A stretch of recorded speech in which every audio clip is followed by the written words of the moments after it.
PISA test on kõige suurem ja ulatuslikum haridusuuring terves maailmas, kus osaleb pea 100 riiki ja rohkem kui 700 000 õpilast üle terve maailma. Ja just siin Ülenurme gümnaasiumi arvutiklassis sooritavad õpilased praegu PISA testi, nii et test teie jaoks just lõppes, et kuidas teil läks? See loodusainete osa oli keeruline.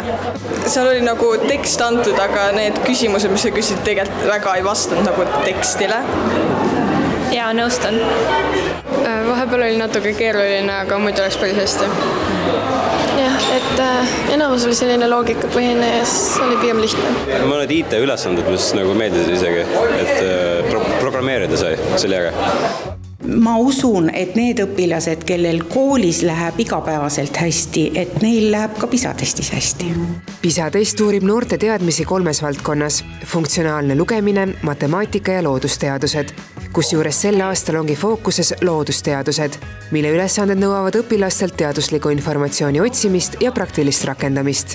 No sel aastal on esimest korda ka see, et meil on täiesti online küsitlus, ehk ei ole enam arvutipõhiselt lihtsalt ühes arvutis, ja teine pool on ka see, et selle aasta üks uudsetest teemadest või nendest innovaatilistest teemadest, mida iga aasta PISA uuringusse pannakse, on õppimine digimaailmas.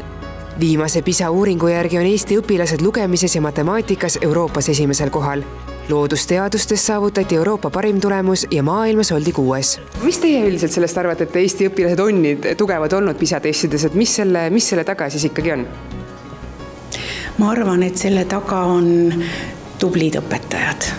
Kuigi meie õpilaste akadeemilised tulemused on suurepärased, siis aina enam on Eestis pead tõstmas hariduslik ebavõrdsus, mis sõltub tihtipeale õpilaste sotsiaalmajanduslikust taustast. Teine murekoht on õpilaste ja õpetajate vahelised suhted. Selle näitaja osas me ei ole PISAs üldse mitte esirinnas, vaid pigem just seal teises otsas. Ja kui õpilased ei tunne, et neil oleks õpetajatega head suhted, siis sel juhul neil ei ole ka üldisemalt koolis positiivseid tundeid.